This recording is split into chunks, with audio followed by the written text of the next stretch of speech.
Саламатсыздар, урматтуу көрүүчүлөр. Коомдук каналда биринчи дүйнөлүк көчмөндөр оюндары. Анда эмесе келиңиздер, биринчи күн, биринчи мелдештин биринчи күнү. Дароо эле биз эң бир кызыктуу делген кыргыз күрөшүнө келип түштүк. Мына эми эң жеңил деген салмак 55 кг салмактагы балбандар чыгып келди. Килемүстүнөн бул монголиялык Алтан Багана жана казакстандык Актөрө аттуу балбаны, казак балбаны Көк Курчан, ал эми монгол балбаны Кызыл Курду. Эмесе беттеш башталды. 5 мүнөт берилет балбандарга, жана ошол 5 мүнөттүн ичинде кимси мыкты экенин далилдеш керек. Добрый вечер, уважаемые любители спорта. Вот и пришел праздник первых всемирных игр кочевников.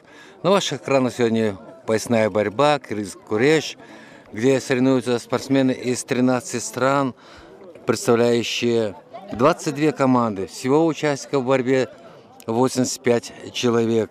И вот в культурном центре Рухордо установлены маты, и здесь проходит кыргыз-куреш. И вот в вашем...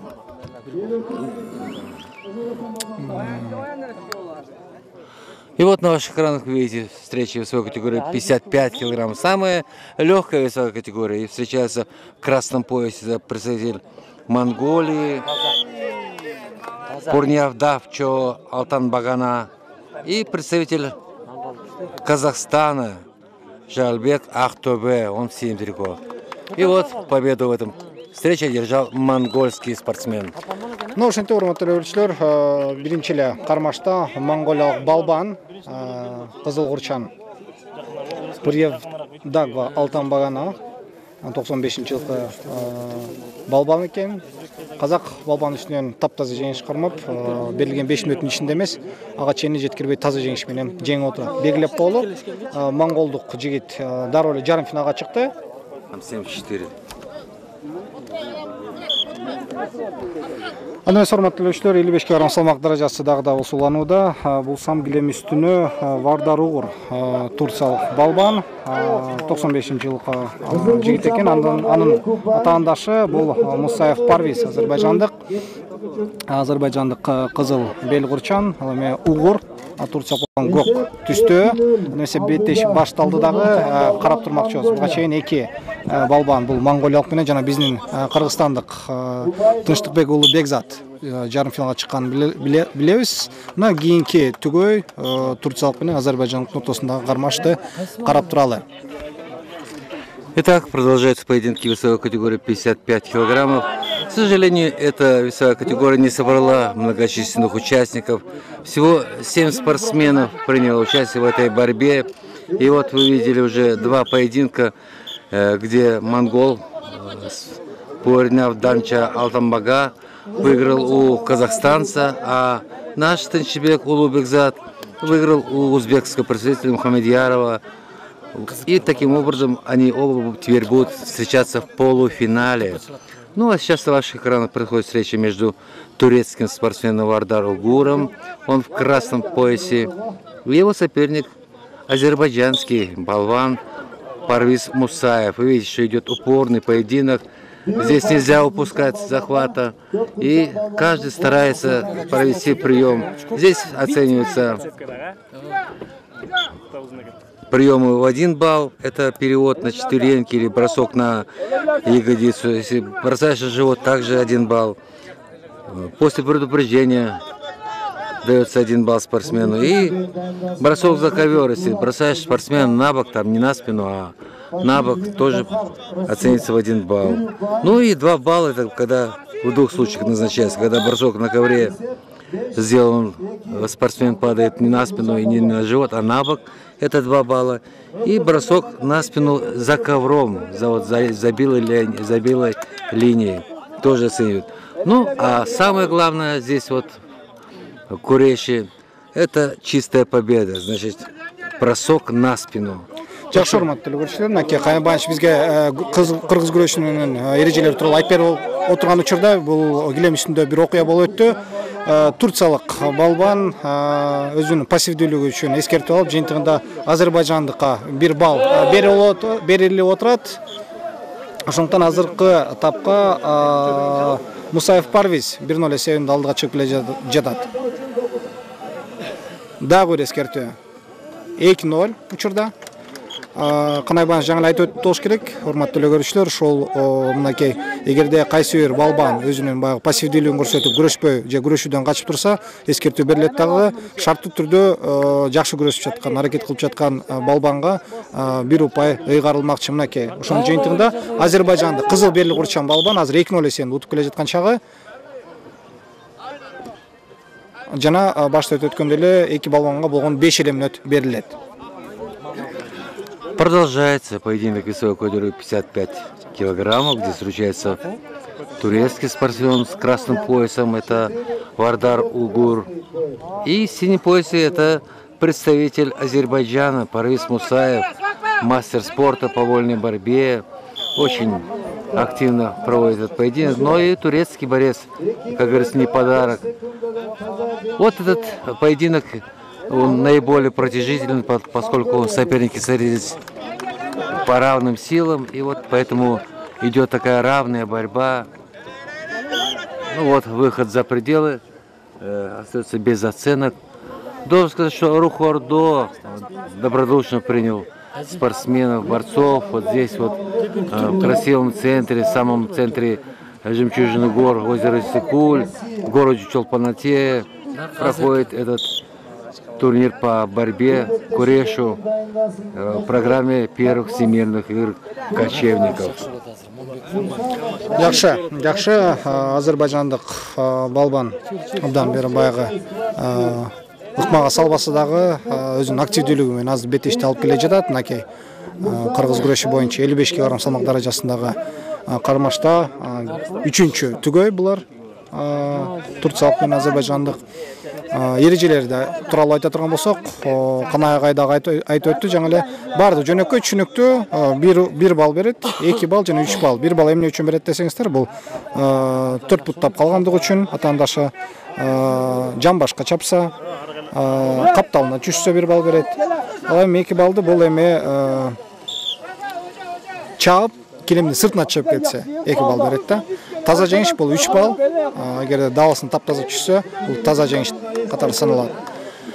Булсам дагы бир эскертүү. Эгерде буга чейин 2 жолу 2 эскертүүнү турциялык көк түстөгү белгурду байланган балбан алган болсо, булсам эми азербайжанды калды.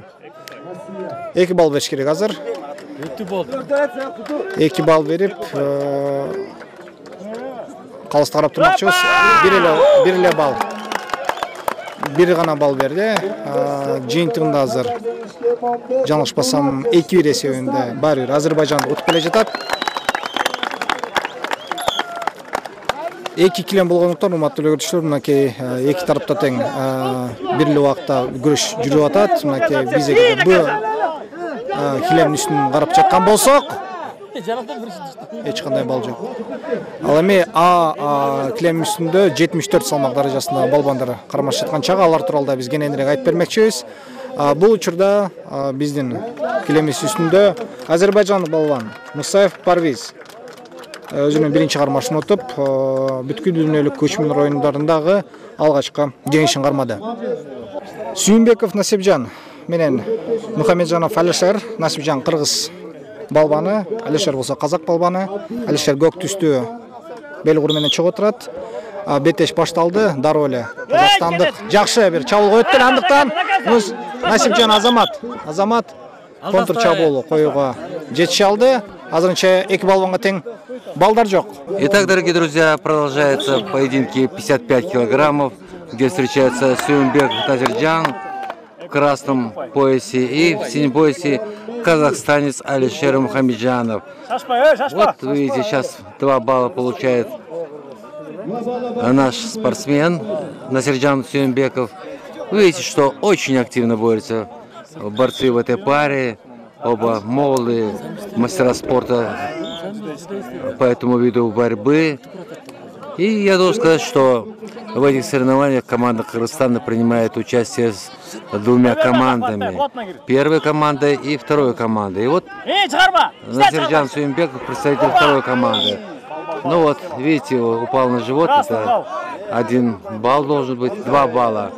2 балла еще наш спортсмен получает. Он выиграет в эту встречу. А представитель команды первый наш Тыншыбек Улубекзат, он выиграл у представителя Узбекистана и вышел в полуфинал, где встретится с монголом. А вот наш Алишер Насирджан Сюмбеков пока выиграл встречу у своего соперника из Казахстана. Здесь кто победил? Абдан бүйрүк ызыткан бендеш өтүп жатканын көрүп турабыз, урматтуу көрүүчүлөр. Эки балбан тең бири-бирин абдан татыктуу экен. Анда эмесе Насипжан, Азамат таза жеңиш болуш керек. Германдардын да адистеринин айтуусунда таза жеңиш болду көрүнөт. Дал ошондой Сүйүнбеков Насипжан 55 салмак даражасында бүткүл дүйнөлүк көчмөндөр оюндарында өзүнүн биринчи кармашын таза жеңиш менен утуп, ошентип жарым финалга чыгып турат. Баракелде. Анда эмес, урматтуу көрүүчүлөр, кийинки салмак даражасы бул 60 кг салмагындагы балбандардын кезеги келди.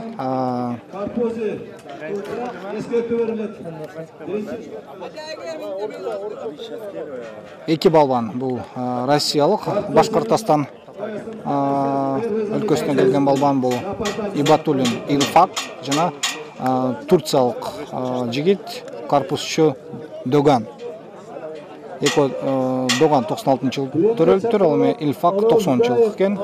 60 кг салмак даражасы Турциялык Гок түстөгү белгурчан, ал эми Башкортостандык Ибатуллин Илфак Азамат эң бир жакшы жеңишке жетише алды десек болот. Таза жеңиш. Чистую победу весовой категории 60 кг одержал Илфак Ибатуллин, представитель команды России из Башкортостана. Он выиграл у турецкого спортсмена Карпусчу Догана. И таким образом он вышел в 1/4 финала весовой категории 60 килограммов.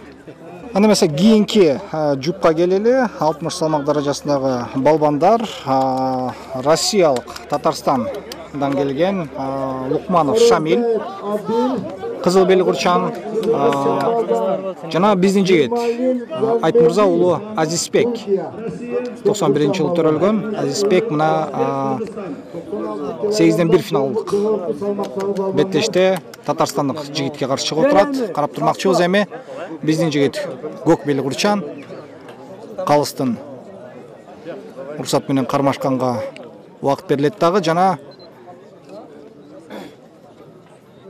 дароо эле мелдеш башталмакчы.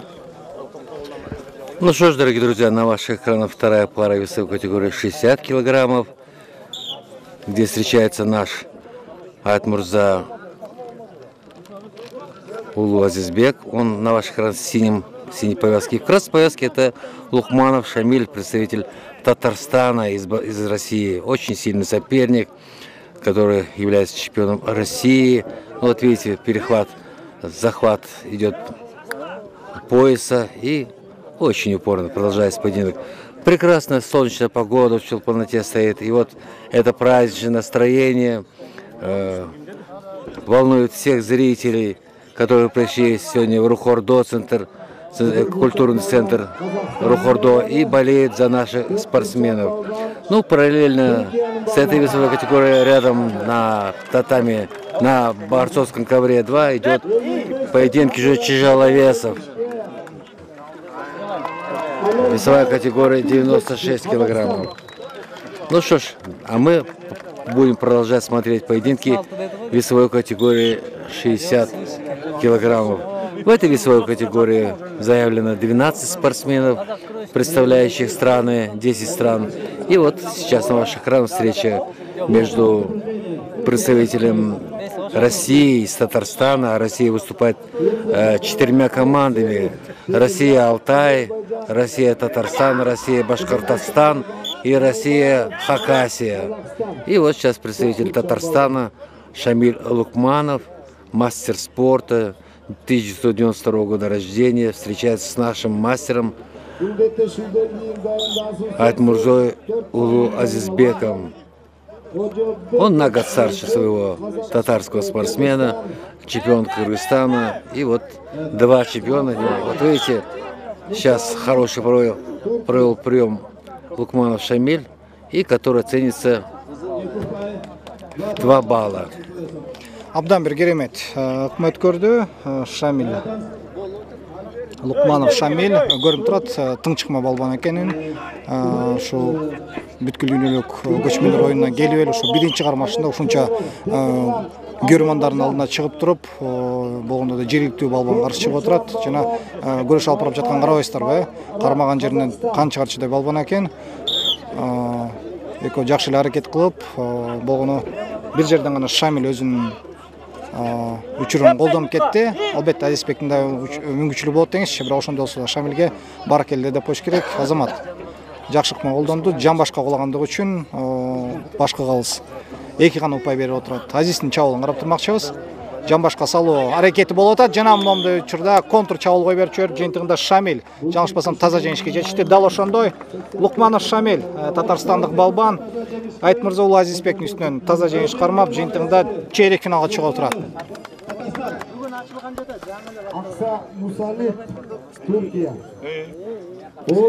Итак, дорогие друзья, на ваших экранах следующая встреча 1/8 финала весовой категории 60 килограммов.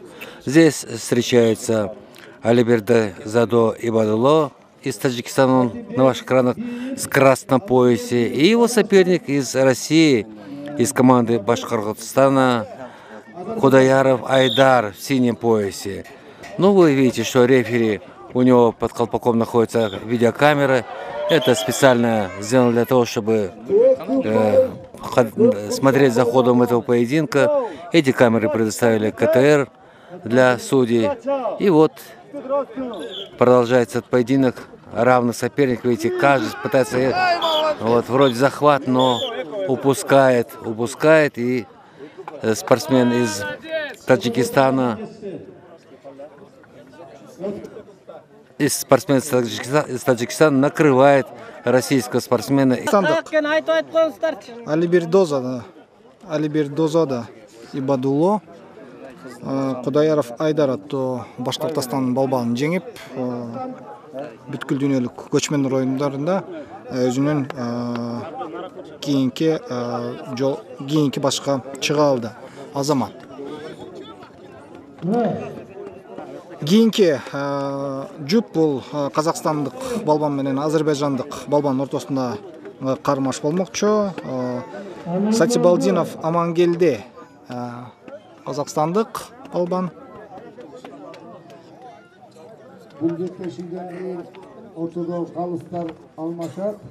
Кызыл Белгурчан жана анан атаандашы Мамедзаде Ибад Азербайжан өлкөсүнөн келген.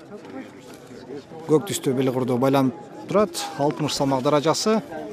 Калыс азыр эки балбанга уруксат берген соң оюн күрөш башталат.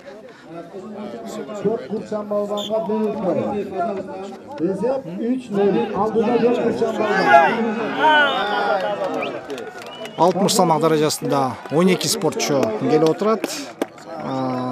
8 өлкөдөн 12 спортчу. Бул 3-чү жуп. Сатибалдинов Амангелди, Казакстан, 85-жыл туулган. Жана Мамедзаде Ибад, 81-жылкы азербайжандык спорт чебери. Бетеж дароо эле катуу башталды азербайжандык балбан. Чабуулга өтүп, мынтан Амангелди дагы жөн турган жок. Кайрадан Белгурдан кармап туруп күрөш башталды. Жакшы.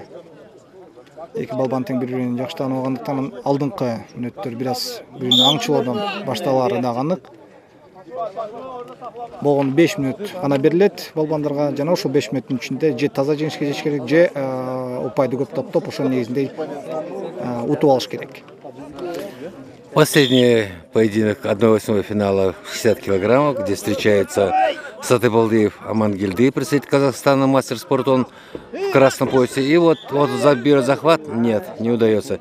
И его соперник, представляющий Азербайджан, Мамедзаде Ибад, тоже мастер спорта, в синем поясе. И вот 1 балл дается спортсмену из Азербайджана, и он пока в этой встрече ведет. Итак, уже определились 1/4 финала представители. И вот сейчас последняя пара 1/8 определит, тоже станет еще следующим участником в 1/4 финала. Прекрасная погода, Сыкуль, все это дает настроение участникам соревнований. Зрителей очень много, все очень рьяно болеют, ну, естественно, за своих земляков, кыргызстанцев. Ну вот, хороший захват был, но не удалось, пытался бросить через себя представитель Казахстана, но очень упорный соперник Мамедзаде Ибад из Азербайджана. И вот он, видите, накрывая сверху, положил на живот спортсмена и получил еще 1 балл. Жарайт, Азербайджан балбан Мамедзаде Ибад бир упай өне алды. Карап турмакчыбыз, ушуга чейин Казакстандык балбан бир аз активдүүлүгүн көрсөтүп келген. Мына бирок ага карабастан активдүүлүк эмес, ыкман өткөрүп упай топтогонго балл берилмекчи. Бул сам бул Ибад, азербайжандык балбан. Азыр 1-0 эсебинде Метешти алып келе жатат. Бирок убакыт бар. Убакыт бар дагы да болсо эң бир жакшы ыкмат көрүүгө аракет кылган. Аман келди.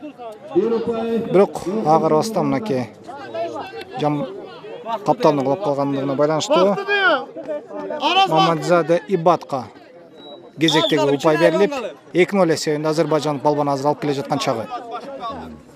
Ну что ж, продолжается поединок. И вновь сейчас. Ну что, чистую победу одерживает Сатыбалды Амангельди. И он выходит в 1/4. Узбекистан вот он в красном поясе.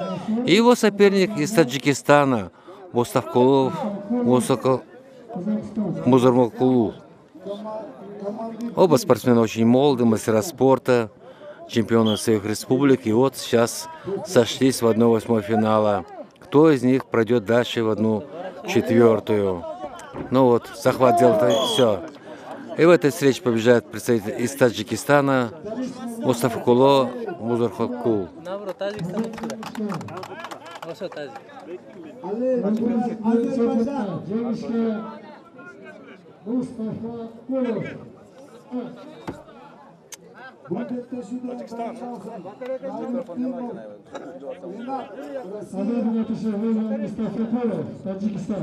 Анымен урматтуу көрүүчүлөр, 66 салмак даражасында экинчи түгөй Азербайджан балбан менен Сафаров Расул менен ал кызыл курчан жана анын атаандашы Казакстандык балбан Исаков Кубаныш 88-жылғы төрөлгөн балбан.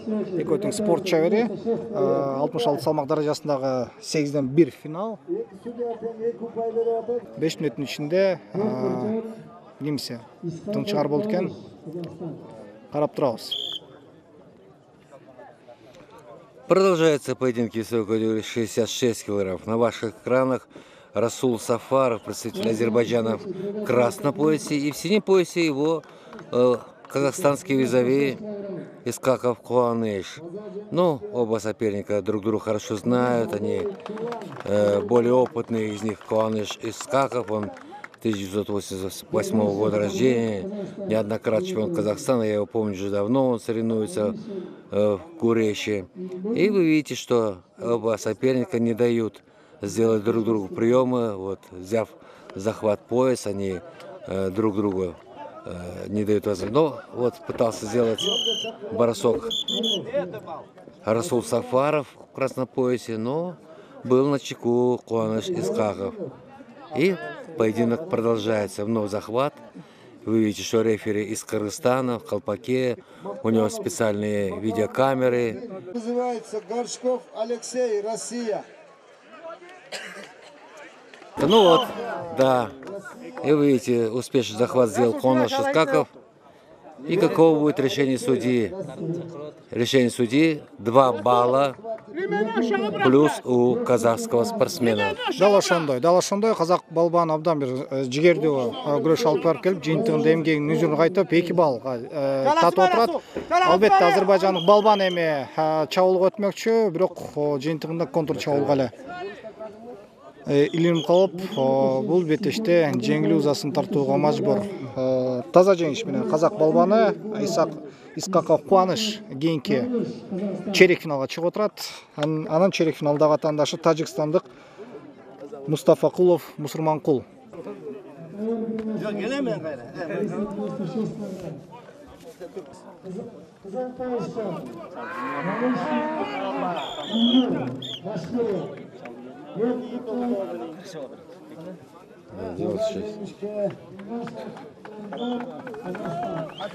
Ну вот, на ваших экранах теперь более тяжелые спортсмены.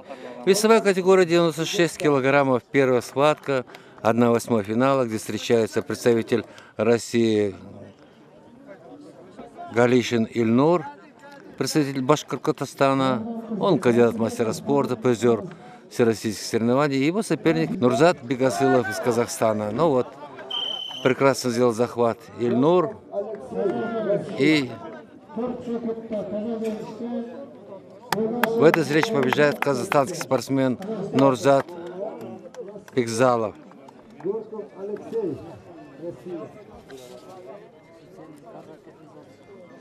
Анда эмесе, урматтуу көрүүчүлөр, келиңиздер көгүлтүр экранга бир аз да болсо жакындайлы. Эмне дегенде биздин балбан чыгып келе жатат. Барпыбеков Канымет 96 салмак даражасында.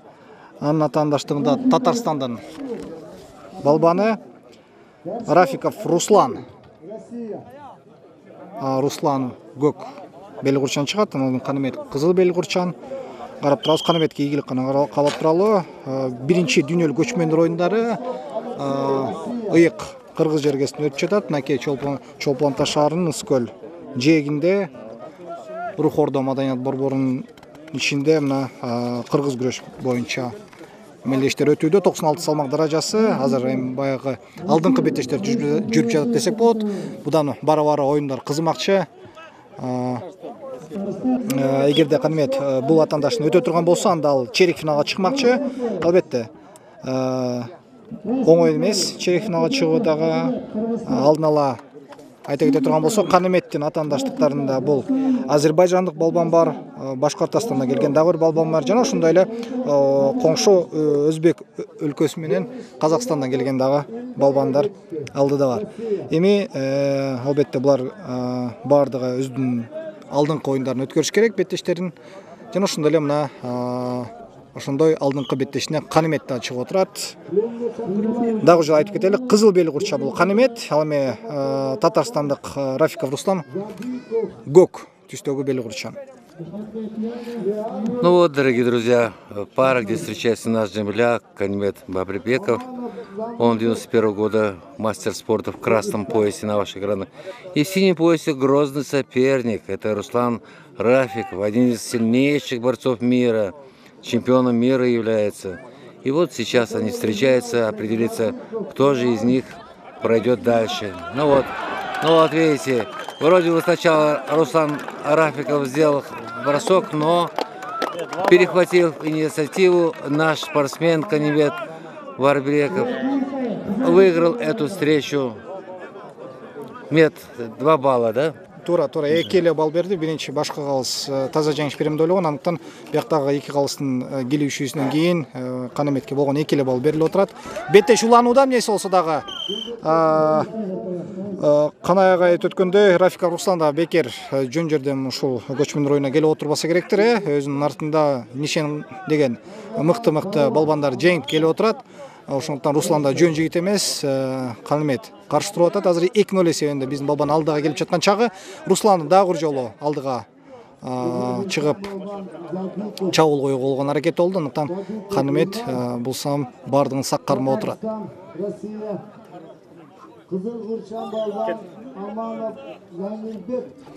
Ну что ж, продолжается поединок. Вы видите, что он очень упорный.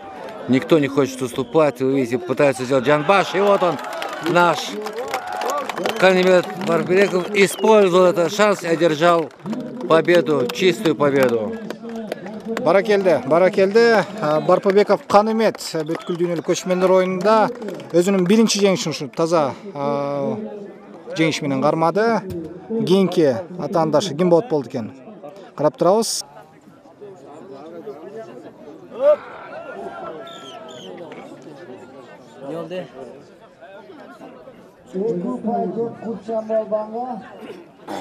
Кто с кем Кайынбаевич? Итак, на ваших экранах 1/8 финала весовой категории 96 килограммов. В красном поясе азербайджанский спортсмен Джавадов Усал и его соперник, мастер спорта из России Мухамедьянов Наиль, представитель России.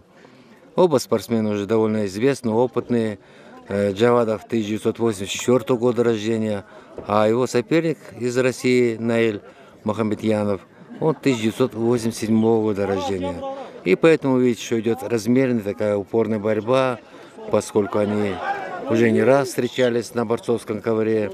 И вот сегодня на играх, всемирных играх кочевников жребий свел эту пару вновь. Прекрасные представители той стороны, тех стран, где очень сильно развита поясная борьба. Ну вот видите, даже выпрямив стойку, став оба соперника, сделав зацеп правой ногой, азербайджанец пытается сделать бросок, и вот он выбрасывает соперника за пределы ковра. Ну, это должно быть 2 балла оценено.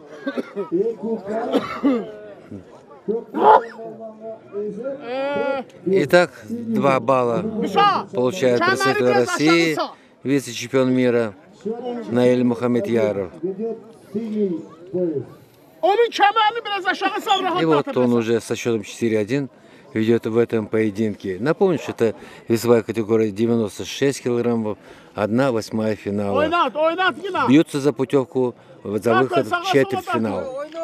Ошондой Башкортостандык жигит азырынча тынчыгып келе жатат. 4-1 эсебинде бул беттешти алып келүүдө дедет. Мынакей негизинен эле беттеш күрөш. Мындай эки тараптын тең баягы чылый эле бир тараптын үстөмдүгү менен өтүп атат деп айтуудан алысыбыз. Бирок ошондой болсо дагы Мухамедьянов Наил көк түстүү бел курчан балбанды карап турабыз. Азыр ушул балбан мына ыкманын артынан ыкма өткөрүү менен 4 балга жеткире алды өзүнүн упайларын. Мына азыр эми балбандар бири менен 4-1 эсеби, дагы да болсо 4-1 эсеби. Балбандар бир аз чарчап калды көрүнөт. Бирок бул учурда азербайжандык Джавадов азыр аракет кылыш керек, себеби ал утулуп жаткан чагы. Мухамедьянов Наил дүйнөнүн вице-чемпиону, Орус өлкөсүнүн жеңүүчүсү, биринчи жолку абдан тажрыйбалуу, ушунчалык баягы дымактуу спортчулардан экени көрүнүп турат. Шашпастан гана, байкатпастан келе жаткан чабуулга гана контр чабуул коюу менен азыр утуп келе жаткан чагы. Да, очень силен Наиль Мухамедьяров. Видите, сумел поднять за пояс в прямую стойку своего соперника из Азербайджана. Но азербайджанец тот еще ловкий, как говорится. Вот видите, он берет захват ноги и делает бросок, но сейчас посмотрим, засчитает ли этот прием рефери. Да, вот он дает 2 балла дает Наилю Мухамедьярову, и он вновь 6-1 уже ведет в этой встрече. Итак, чемпион России, мастер спорта Наиль Мухамедьяров из Башкирии. Он является вице-чемпионом мира по поясной борьбе. И видите, он высоко держит свою планку реноме вице-чемпиона мира и не дает возможности азербайджанцу Джавадову Усалу взять инициативу в свои руки. И я думаю, что до конца 5 минут преимущество это удержит чемпион России, и победа будет за ним, и он выйдет в следующий круг соревнований. Абдан жакшы Башкортостан жигит ушунчалык кармагандан эле карап турсаңыздар, урматтуу көрүүчүлөр, эч кандай баягы мүмкүнчүлүк бербестен өзүнүн атаандашына же жакындата албайт, же алыстата албайт. Азербайжандык Джавадов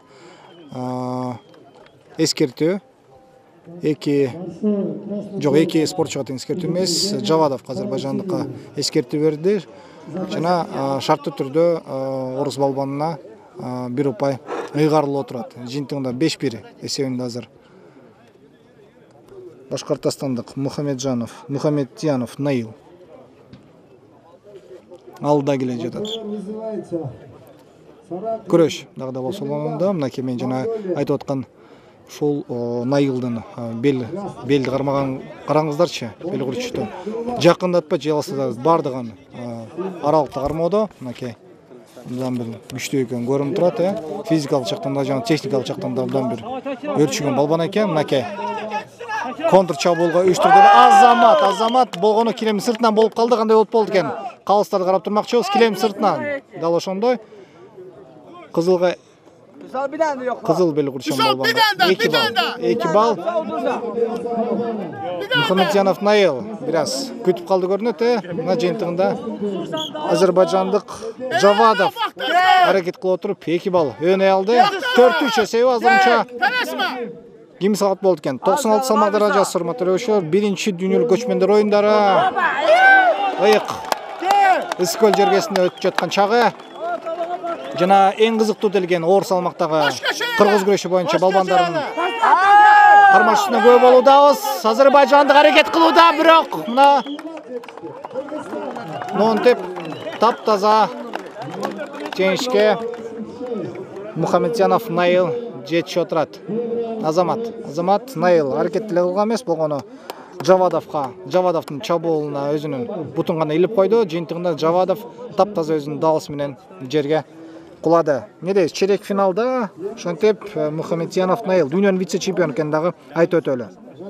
Ну вот, на ковер вызывается представитель Узбекистана Игамов и его соперник, представитель Казахстана Канкиев. Оба соперника очень тоже хорошо знают, им по 33 года, это уже опытные мастера спорта, неоднократно чемпионы своих стран. И вот по жребию они вышли в 1/8 финала, будут оспаривать, кто же из них сильнейший, будет продолжать борьбу за золотые, серебряные и бронзовые награды первых всемирных игр кочевников по Курешу. И вот пытается сделать захват казахстанец, поднимает соперника, но не дается ему узбекский борец. Очень силен. Смотрите, какой захват. Очень внимательно друг друга стерегут. Делают зацеп. Да, вот и все. Чистую победу одержал казахстанец. Видели, зацеп ногой сделал и положил своего соперника на лопатки. Дал ошондой, урматтуу көрүүчүлөр, мынакей 96 салмак даражасында кийинки түгөй чыгып, анда Канкиев Эрлан, казакстандык балбан, өзбекстандык Игамов Абдурахордун үстүнөн таза жеңиш кармап, жаңылышпасам 1 мүнөткө да чыккан жок көрүнөт. Экөөнүн күрөшүнүн башталышынан жана мына Канкиев Эрлан дароо эле жеңиш кармап, таза жеңишке Россиялык Башкортостандан келген Мухаммеджанов Наилга чыгып отурат. Экөө чейрек финалда жолугушат. Аны эмес, урматтуу көрүүчүлөр, биринчи дүйнөлүк көчмөндөр оюндары коомдук каналда уланып жатат. 60 салмак даражасына кайрадан кайтып келдик. Килем үстүндө Төлөш уулу Бектурсун биздин балбан. Жана ошондой эле анын атаандаштыгында өзбекстандык жигит экен Солюбаев Рустамбой. 94-жылы туулган спорт чебери. Рустамбой көк түстөгү бел курчан, биздин жигит болсо Бектурсун шарттуу түстө бел куру кызыл түстө. Аны эмесе беттеш башталды. Ортодогу калыс бул Айталиев Шербек. 2 балбанга тең болгону 5 мүнөт берилет. Жана ошол 5 мүнөттүн ичинде таза жеңишке же болбосо упайлар боюнча үстөмдүк кылып утуп алыш керек. Азырынча Өзбекстандык балбанын үстүнөн биздин жигиттин ыкмат көрөөгө болгон аракети болду. Кетме өзүң. 1 балл. Төлөш уулу Бектурсунга 1-0 эсебинде биздин жигит алдыда бел курду. Жакшы кармады. Андан соң чабылгандай болуп болду экен. Жакшы. Пассивдүүлүгү үчүн.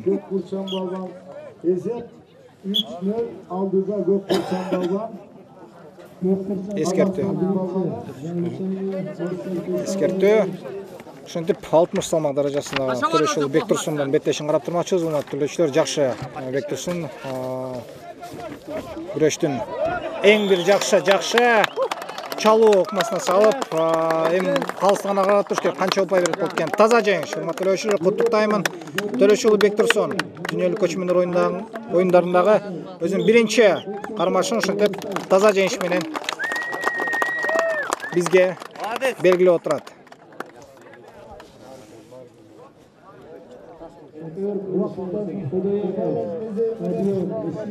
Четвертьфинальная пара, уже вторая пара, где встречается россиянин, кандидат в мастера спорта из Хакасии. Это Родион Тодояков, он на ваших экранах в красном трико, в красном поясе. И его соперник из Узбекистана Эрали Дусматов, представитель Узбекистана. И в этом поединке чистую победу одерживает Родион Тодояков из Хакасии.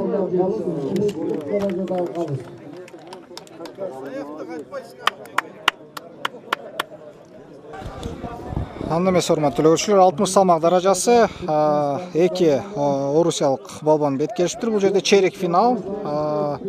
Атап айта турган болсок, Ибатулин Ильфак менен бул Башкортостандын жигити жана Россиянын Татарстанынан келген Лукманов Шамиль Гок белгурчан, эми Ильфак болсо кызыл белгурчан болмокчу. Карап турабыз. Эки жердештин кармашын 60 салмак даражасы, чейрек финал. Продолжаются поединки 1-2 финала весовой категории 60 килограммов. И вот вы видите двух победителей четвертьфиналов. Это два российских представителя. Один представляет Башкирию, другой представляет Татарстан. Вот в красном поясе это представитель Башкирии Ибатулин Ильфак. И Лукманов Шамиль, представитель Татарстана. Ну, эти соперники, как кыргызы и казахи, живут рядом, поэтому они друг друга великолепно знают. Очень сильные соперники. Лукманов Шамиль является неоднократным чемпионом мира по этому виду соревнований. Ну и его визави Ибатулин Ильфак тоже мы видели. Он хоть и кандидат в мастера спорта 1990 года, а Лукманов Шамиль моложе его на 2 года. Но он является мастером в этом виде борьбы, куреш. И поэтому сейчас вот два соперника из России определят, кто же из них дальше пойдет в борьбе за медали. Потому что выход в 1-2, это выход в 1-2 финала, это уже бронзовые награды. Дал ошондой, урматтуу көрүүчүлөр, айта кетели, көк белгурчан балбан, бул Лукманов Шамиль, биздин Айтмурза уулу Азизбекти утуп алган. Буга чейинки оюнда Азамат мынакей Шамиль дагы бир өзүнүн өнөрүн көрсөтүп алып, жыйынтыгында Ибатулинин үстүнөн таптаза жеңиш кармады десек болот. Эч бир күмөн жок. Мынакей башка калыстар дагы өздөрүнүн чечимин чыгарып жатышат. Жыйынтыгында Лукманов Шамиль ошентип жарым финалга чыгып отурат. Азамат.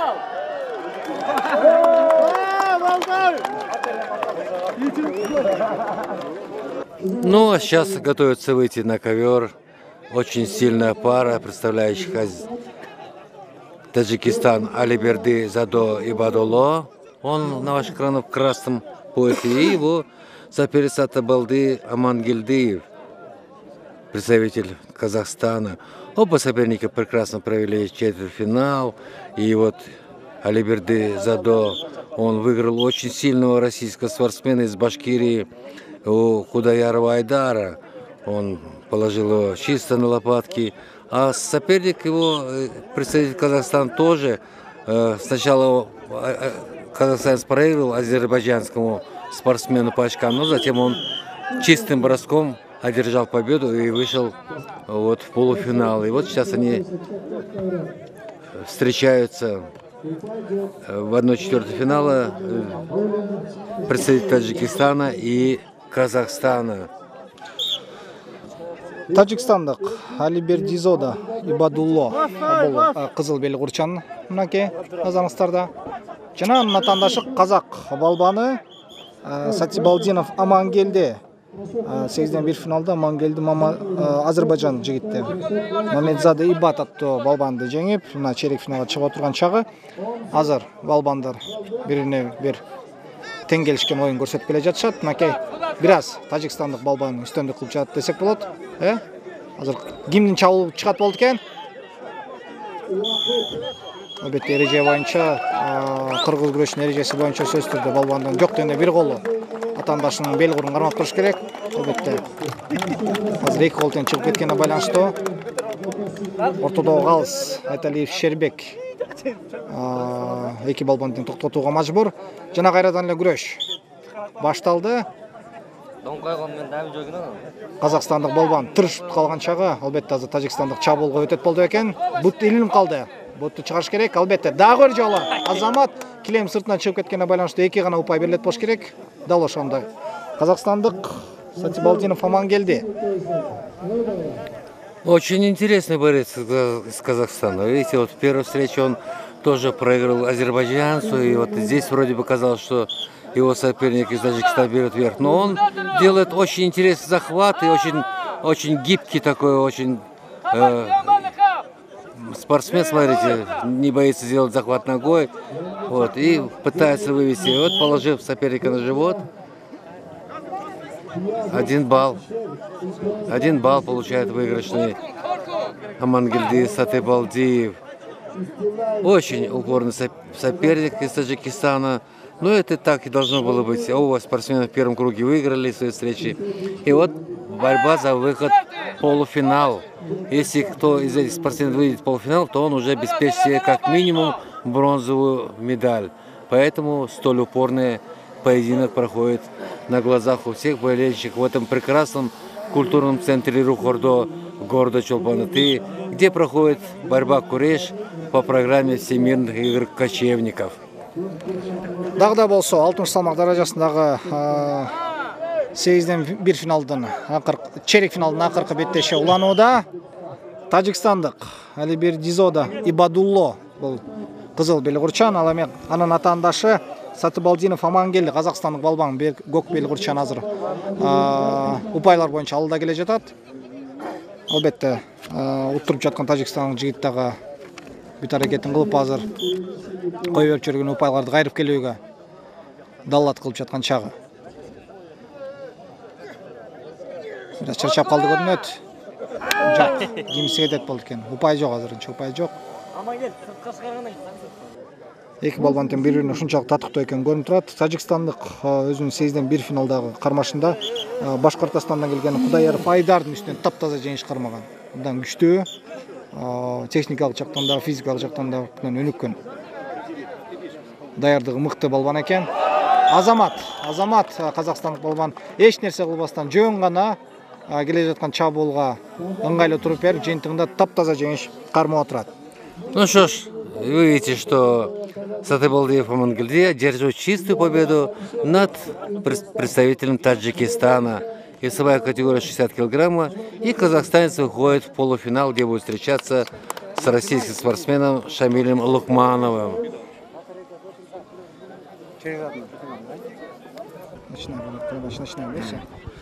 Анда эмес урматтуу көрүүчүлөр, биринчи дүйнөлүк көчмөндөр оюндарындагы беттешилер кош келипсиздер. Анда эмесе монгол балбаны Пуревдагы Алтанбаганы бул кызыл белгурчаны жана биздин жигитибиз Тынчтыкбек уулу Бекзат каршы турууда 55 салмак даражасы кыргыз күрөш боюнча биринчи оюндук көөн.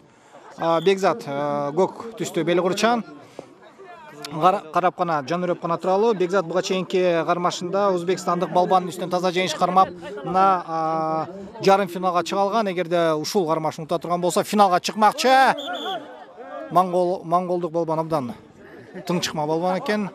Ушунчалык бат, ыкчам ар бир кармаганын аягына чейин чыгарган.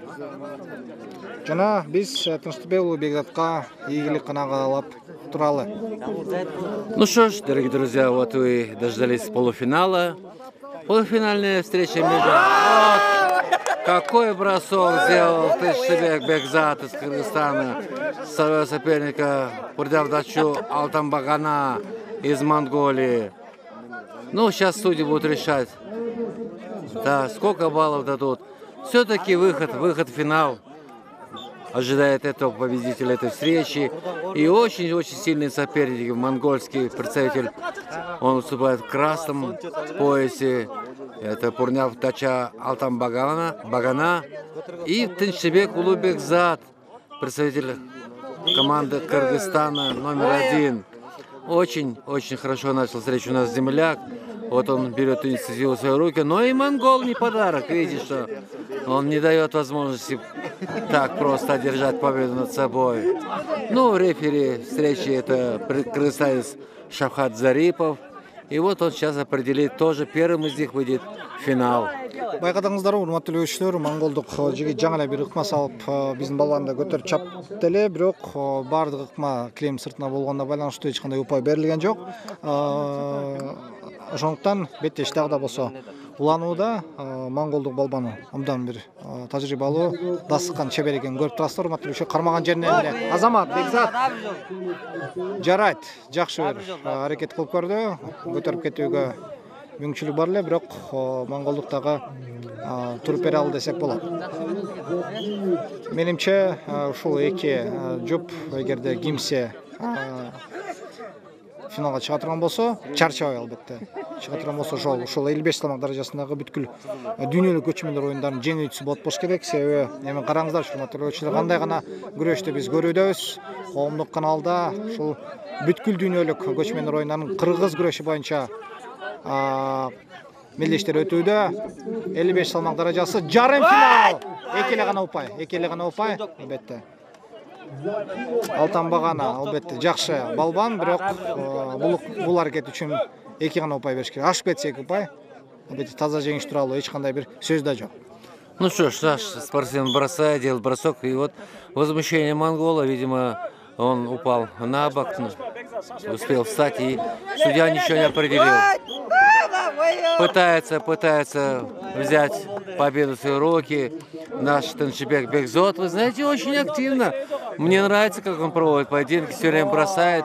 Но монгол хитер, он что-то выжидает. И вот видите, сейчас дали балл монголу. Видите, все-таки контрприемка, который принес ему 1 очко. Я думаю, что вот сейчас погода немножко изменилась, вот покрапывал дождик, и ковер несколько скользкий получается. Над горами вы видите тучи, а солнышко светит. Прекрасная погода, но очень скользко, надо аккуратнее быть. Вот. Ну, очень хороший прием сделал наш борец. И, видимо, сейчас будет. Боковой судья дает 1 балл. Итак, наш Тынчыбек получает 1 выигрышный балл. Но борьба продолжается. Формула поединка 5 минут. И кто сейчас станет победителем, вы узнаете. Дал ошондой. Мынакей жарым финал абдан бир бийирдүү кызыктан кармаш болууда, урматтуу көрүүчүлөр. Кыргыз күрөшү боюнча 55 салмак даражасында биздин жигит Тынчтыкбек Улубекзат монголдук Алтан Багана аттуу балбанга каршы турууда десек болот. Килем сыртынан чыгып кеткенине байланыштуу эки балбанга предупреждение. Эки балбанга тең эскертүү берет экен десек, жок, эскертүү биздин гана балбанга берилип калды. Кайталоодан көрүш керек экен. Тынчтыкбек Улубекзат азыр эскертүү алуусуна байланыштуу бир упайын жоготуп алды. Убакыт албетте тайып бара жатат. Бекзат эмне кылат болот экен, карап туралы.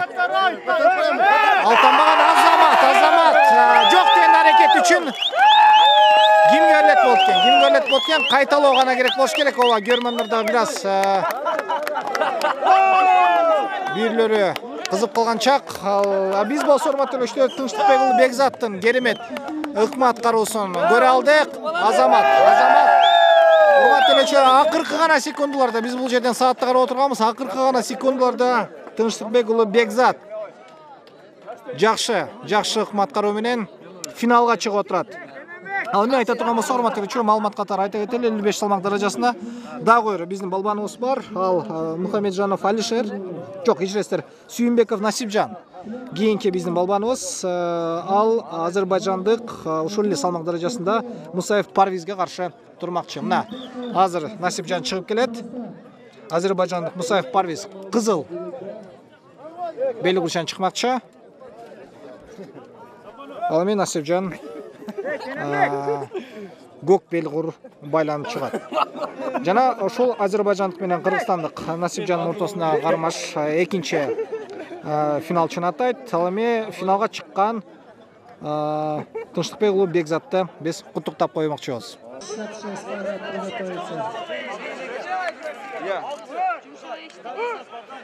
Итак, вы видите полуфинальную встречу весовой категории 55 килограмм, где встречается Вардар Угур из Турции, он в красном поясе. И в синем поясе Сүйүмбеков Насирджан, представитель Кыргызстана, 2. И вот, видите, очень упорный поединок, захват оба соперника. Ну вот, прекрасный захват. И Сүйүмбеков Насирджан вырывает победу. Но судья дает ему 2 балла. 2 балла. И поединок продолжается. Анда сорматтар ошо жарым финалда бизден Сүйүмбеков Насирджан азыр ийгиликтүү бетеш алып бара жатат. Бул болсо таза жеңиш. Не дейсиз, урматтуу ошо ооба 4 чаңгытан кайталоодан көрсөк болот, бирок жыйынтык бирле болмокчу.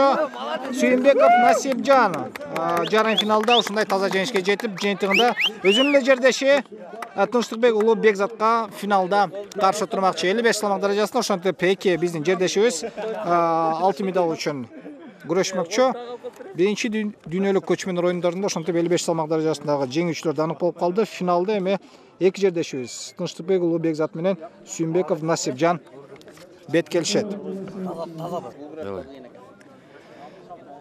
Анда эмесе 66 салмак даражасында биз чейрек финалдык кармаштарга күбө болмокчубуз. Биринчи жұп бул Башкортостандык Гулимов Станислав менен монгол балбаны Дуламжав Гансух чыгып отурат. Монгол балбаны бул көк түстүү белгурчан, ал эми Башкортостандык балбан кызыл түстөр.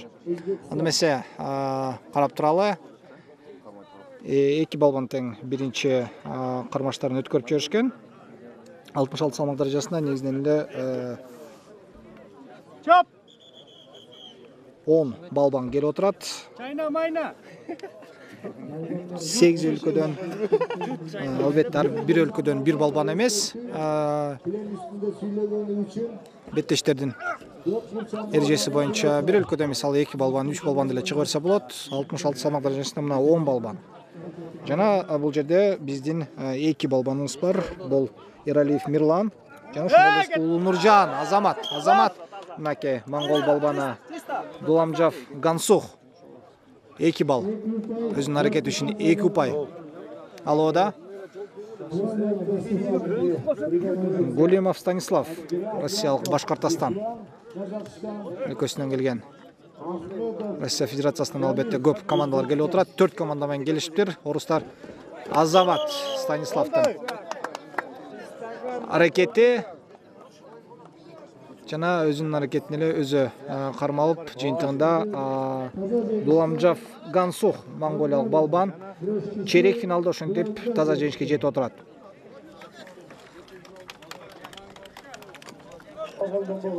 Продолжаются поединки 1/4 финала весовой категории 66 килограммов. И вот на ваших экранах вы видите встречу Азема Боскурта из Турции, он в красном повязке, и наш земляк Мирлан Иралиев из Кыргызстана, 2. У нас 2 команды выступают, первая и вторая. И вот я думаю, что вы определились. У нас вот лампасы, видите, голубые. Ну вот, 1 балл выигрыша получает Иралиев. И он ведет поединки с турецким борцом весовой категории 66 килограммов. Дал ошондой урматтуу, мына 66 салмак даражасында Эралиев Мирлан биздин жигит турциялык балбан Боскурт Адемге каршы туруда. Адем турциялык балбан кызыл белгурчан, ал эми Мирлан болсо көк түстө. Эралиев үй бүлөсүн жакшы билебиз, урматтуу көрүүчүлөр, баарыбыз спорттун кайсы түрү болсун, мындан тың чыкма. Балбандарды бизге Кыргыз элинен ошол элибиздин сыймын коргой алган балбандар дал ушу Эралиевдин үй бүлөсүнөн чыгышкан. Мына ошолордун бири Мирлан бүткүл дүйнөлүк көчмөн оюнунда 66 салмак даражасында кыргыз күрөш боюнча өз намысын сынап отурат. Мынакей азырынча упайлар боюнча Мирлан алдыда. 2 балбан тең биринчи кармаштарын өткөрүшкөн. Бул болсо чейрек финал. Мирландан ишеничтүү күрөш алып келе жатат. Мынакей кармалгычтарына карасаңыздар болот. Албетте турциялык балбан бир упай алдып жүргөнүнө байланыштуу кайтарып бериш керек. Азамат Мирландын кармашынан карасаңыздар, урматтуу көрүүчүлөр, бир нерсе кылып жиберчүдөй. Контр чабуулга да даяр. Мынакей эки жолу Турциялык балбан чабуул кылууга аракет кылды.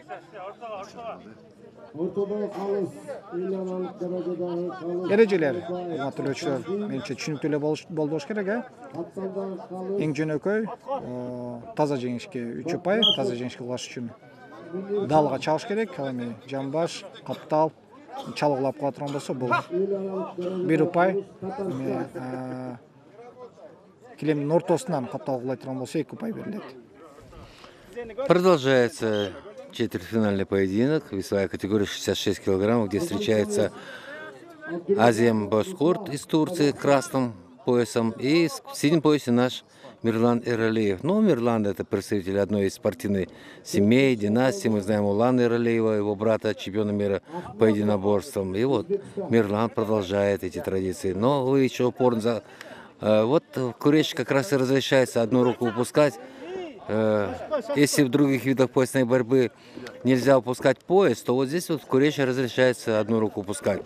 Очень ловкие, очень подвижные соперники. Вот пошел дождик, крупный дождь. Я думаю, сейчас он затруднит борьбу.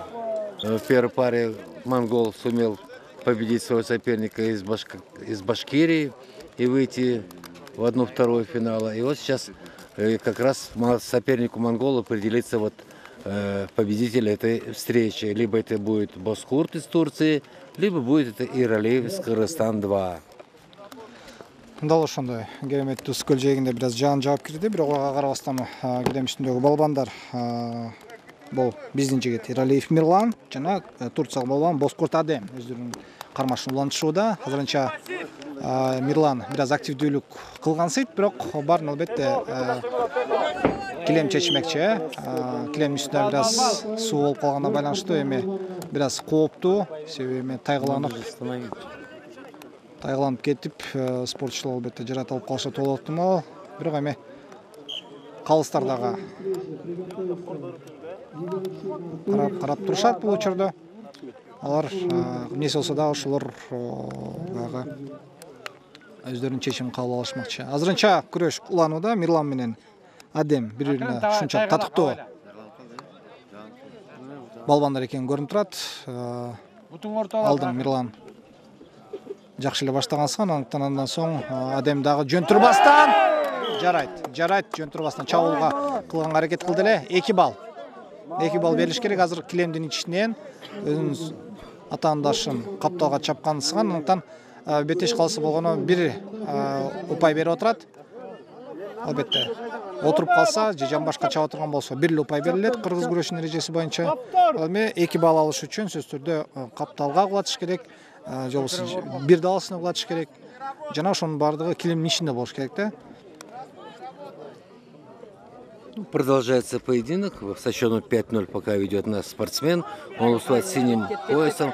И вот есть попытка, здесь есть захват ноги, но нет, не дает турецкий борец выполнить прием нашему Мирлану Эралиеву.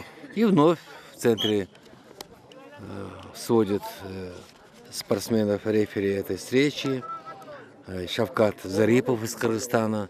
И борьба продолжается. Напомню, что это 66 килограммов, 1/4 финала. Борьба за выход в полуфинал. Вот, есть чистая победа. Мирлан Эралиев выходит в полуфинал, где его ожидает монгольский борец Галумджав. Дал ошондор, урматтуу көрүүчүлөр, Мирлан Эралиевди куттуктамакчыбыз. Урматтуу көрүүчүлөр, мен сиздерди дагы куттуктайм. Бул абдан чоң жеңиш болду. Чейрек финалда Мирлан өзүнүн атаандашы Бозкурт Адем үстүнөн таптаза жеңиш кармап, жыйынтыгында дагы бир абдан бир күчтүү делген. Бүт адистерде көрөрмандар байкап өтүштү. Монголиялык Дуламжав Гансук деген балбанга жарым финалда каршы турмакчы. Итак, третья встреча 1/4 финала весовой категории 66 килограммов, где встречается Артур Зиганжин из Татарстана, это российская команда, и Рыскулу Нурджан, представитель Кыргызстан-1. Я напомню, уважаемые телезрители, уважаемые болельщики, Кыргызстан здесь представлен 2 командами, Кыргызстан-1 и Кыргызстан-2. А команда России представлена 4 командами. Это представители команды А «Алтай», команда Т «Татарстан», команда Х «Хакасия», команда Б «Башкирия». Итак, уважаемые друзья, сейчас вот на ваших сторонах представитель Татарстана, мастер спорта, он 94-го года рождения, неоднократный чемпион Татарстана. Вы знаете, что, ну вот, пытался перевести его на спину, затем сделал обратку, и 1 балл выигрыша получает представитель Татарстана.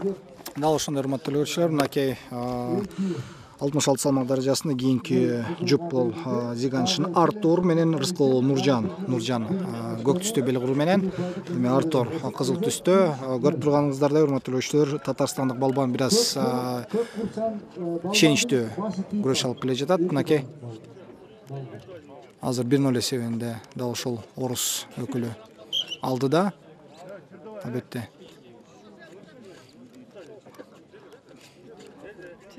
Белгурдан бекем кармоо алыштагы абдан маанилүү. Беттештин башталышында эле себеби баардык ошондон башталат. Мынакей Нуржан өзүнө ыңгайлуу кылып кармоого аракет кылып жаткан көрүп турабыз. Артур албетте абдан мыкчып кармоо алыптыр. Азырынча Азамат жакшы. Бир аз тайып кетти, жарабайт. Себеби килем үстү бир аз жаап өткөндөн кийин сыйгалакта болуп калды. Ошону калыстыра эске алса жакшы болмок экен.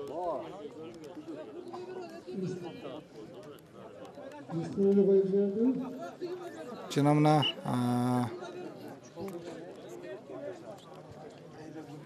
кезектеги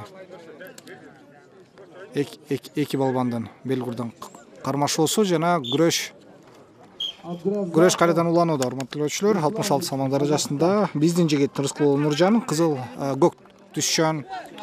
Ал эми Зиганшин Артур, татарстандык балбан Азамат биздин балбанга бал бериш керек азыр. Жок. Жаңылыш балды көрүнөт, башка калыс.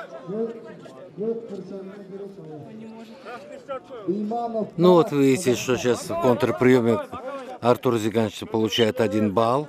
И это наглядно показал наш арбитр Шавхат Зарипов. Напомню, что это четвертьфинальная встреча. За выход в полуфинал борются 2 борца, представителей Татарстана из России, Зиганшин Артур и Рыскул Нуржан. Упорная борьба идет за захват. Видите, не дает возможности сделать такой вот обоюдно хороший захват, но вот правая рука нашего спортсмена сверху, и вот это... И пытался здесь переворот сделать россиянин, но контрприемом наш Рыскул Нуржан сумел вырвать 1 победный балл. Азамат Нуржан чабуул жасап өзүнүн пайдасына 1 упай жаза алды. Албетте эки балбан тең бири-бирине ушунчалык баягы тең келгенин көрүп турабыз. Бир аз гана айта кетчү нерсе, татарстандык балбан чарчап калдыбы же тайгандан коркуп атабайтыр, колдор менен тиреп турганын байкап турсаңыздар, урматтуу көрүүчүлөр, бул болсо эрежелер боюнча тыюу салынган. Тиребеш керек. Нуржан нары тартыпта, бери тартыпта аракет кылып атат. Ал эми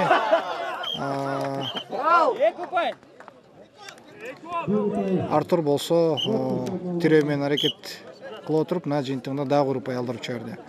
Чалып чыгуу менен Нуржан өзүнүн пайдасына дагы 1 упай жаза алды.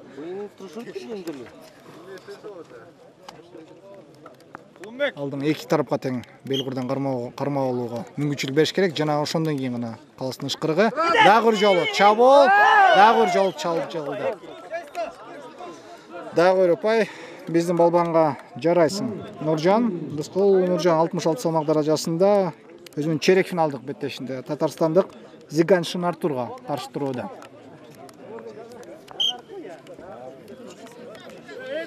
Продолжается четвертьфинал весовой категории 66 килограммов, где встречаются Артур Зиганшин, Татарстан, и Рыскул Нуржан, Кыргызстан. Вы видите, что пока по баллам впереди наш спортсмен. И вот завершающие минуты этого поединка, на весь поединок идется 5 минут. Вот пытается выкинуть своего соперника татарский спортсмен.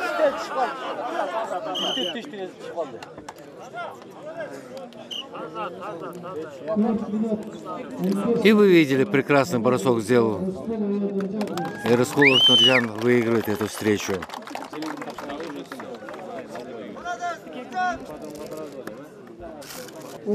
И сейчас вот выходит следующая пара 1/4 финала. Это уже последняя пара.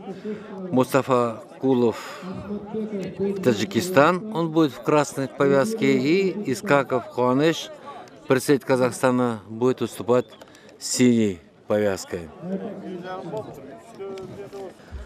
Анымен урматтуулуучулар, 66 салмак даражасы бүткүл дүйнөлүк көчмөндөр оюндарындагы кыргыз күрөшү боюнча мелдештер. Чейрек финал. Килем үстүндө кызыл курчан бул Мустафа Кулов, Мусурманкул жана анын атаандашы көк түстүү бели курчан балбан бул Искаков Кубаныш. Анымен урматтуулуучулар, калыс ортоло калыс балбандарга мүмкүнчүлүк берди. Эки балбан тең бел курдан кармалашкан соң күрөш башталды. Азамат кызыл түстүү тажикстандык балбан Мустафа Кулов дароо эле чабуулга өтүүгө аракет кылды эле.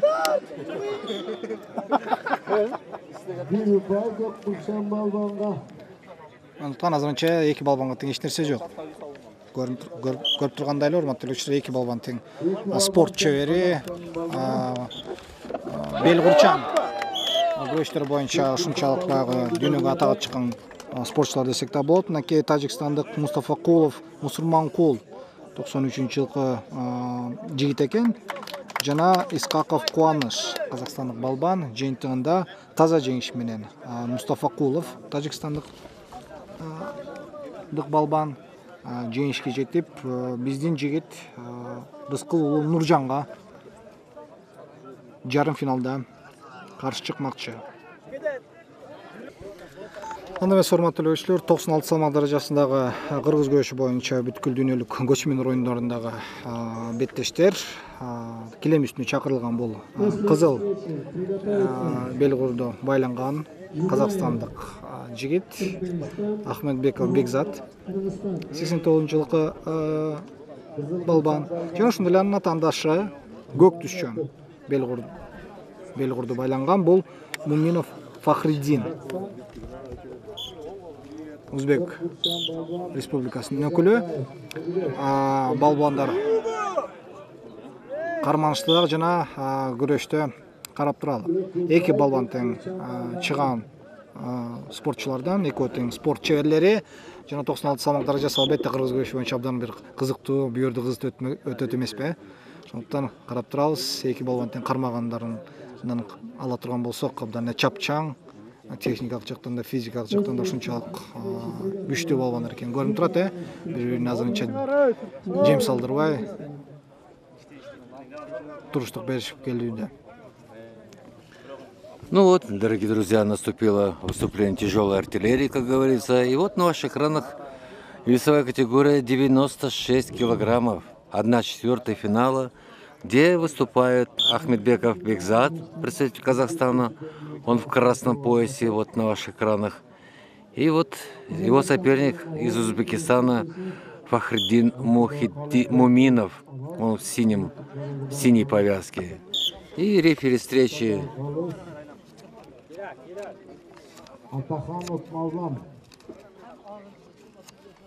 дает команду, и оба спортсмена взяли в захват. Должен сказать, что эти поединки проходят в культурном центре Рухордо, города Чолпанаты, где в программе Куреша проходят первые всемирные игры кочевников. И вот прекрасная погода была в начале встречи. И вот сейчас немножко покрапывает дождик, но это не мешает жарким спорам на этом ковре. И вы видите, все поединки проходят в очень упорной, бескомпромиссной борьбе. Никто не хочет просто так уступать друг другу, потому что наступили сейчас самые решающие моменты схватки. Это вот за выход в полуфинал борются, в 1/2 финала борются Бекзат Ахмедбеков и Фахруддин Муминов. И в этом встрече победу держал казахстанец. дал ошондой канага баса белгилеп өткөндөй бул бетешти жеңишти казакстандык Ахметбеков Бекзат аттуу балбан жеңип алды. Ал бул жеңиш аркылуу жарым финалга чыкмакчы. Жана жарым финалда ал кимге каршы турат болду экен? Аны биз кийинки түгөйдүн күрөшүнөн кийин аныктай алмакчыбыз. Ал эми кийинки болуп килем үстүнө туркмениялык Жумаев Гүлүч жана ошондой эле биздин жигит биздин кулунубуз Куралов Тилек килем үстүнө чыкмакчы. Жумаев Туркменистан,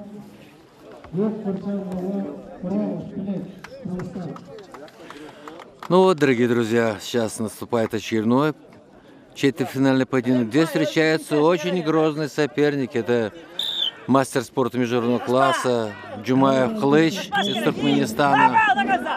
Вот. И его соперник Тилек Куралов, представляющий команду Кыргызстана 2. И вот сейчас прекрасно захвате пытался сделать бросок через себя наш земляк, но Джумаев Кылыч не дал такой возможности провести нашему борцу. Вот он уходит, делает зацеп ногой. Видите, очень сильные два соперника, никто не может провести. Хотя был очень хороший захват, удобный, но никто.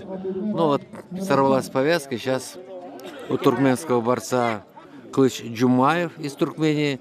Он 1988 года рождения, мастер спорта международного класса. Он является призером универсиады, призером чемпионата мира. И Тилек Куралов, наш спортсмен. Вот, была возможность сделать подсечку. И сейчас обе руки упустил туркменский спортсмен, а за пояс должна держаться хотя бы одна рука. И вновь в центре ковра сошлись эти соперники.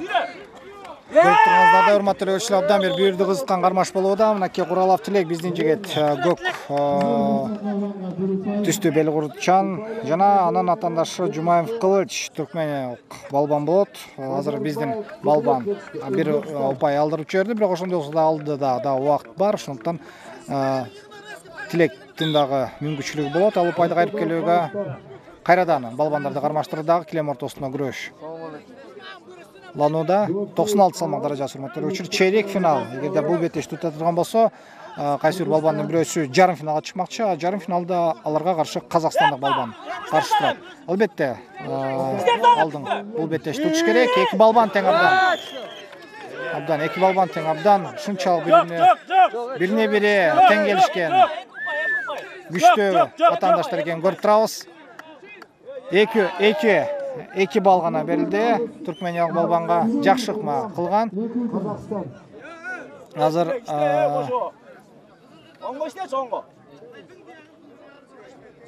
Туркмениялык балбандын өкүлдөрү кайталоону талап кылып жатышат. Азыр жок, кайталоону көргөндөн кийин дагы калыстар тобу чечимин өзгөртүшкөн жок. Эки гана упай ыйгарылды Түркмен балбанга жана бул эмнени айтат биз үчүн бул кызыктуу күрөш дагы да болсо уланаарын айтат.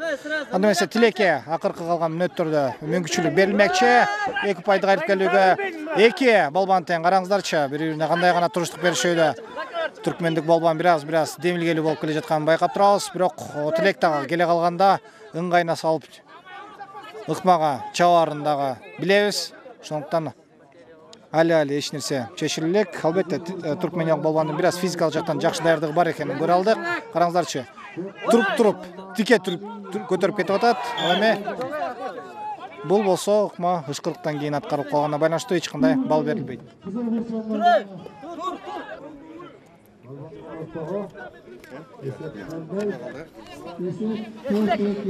Четвертьфинальный поединок весовой категории 96 килограмм, где встречается туркмен Кылыч Джумаев. Он с красной повязки на ваших экранах. И кыргызстанец Тилек Куралов из команды 2, Кыргызстан 2. И вот в этой встрече ведет пока более опытный мастер спорта международного класса из Туркмении, Кылыч Джумаев. Это довольно-таки известный борец по поясной борьбе. Он неоднократный призер чемпионатов мира, был призером универсиады. И вот сейчас, видите, синему нашему Телеку Куралу дается 1 балл за проведенный прием. Он сбил соперника на бок. И борьба продолжается. Остается все меньше и меньше времени до завершения этого поединка. И вы видите, что очень упорный четвертьфинальный поединок. Если вот в первом четвертьфинале казахстанец сумел выиграть у узбекского борца в короткое время, то здесь продолжительный поединок за то, кто лучше станет. И вот сейчас вроде бы удобный захват берет наш. И вот, пытаясь сделать переворот, сумел все-таки контрприемом туркменский борец взять 2 балла. Видите, здесь не только атака, нужна и хорошая контратака. И вновь до конца остается время. Еще надо продолжать борьбу, Тлек. Ведь борьба кончается только лишь свистком.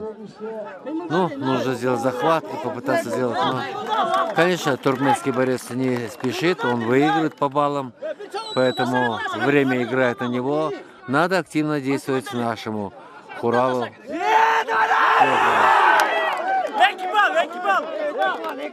Ну что ж, еще 1 балл завоевывает Тлек.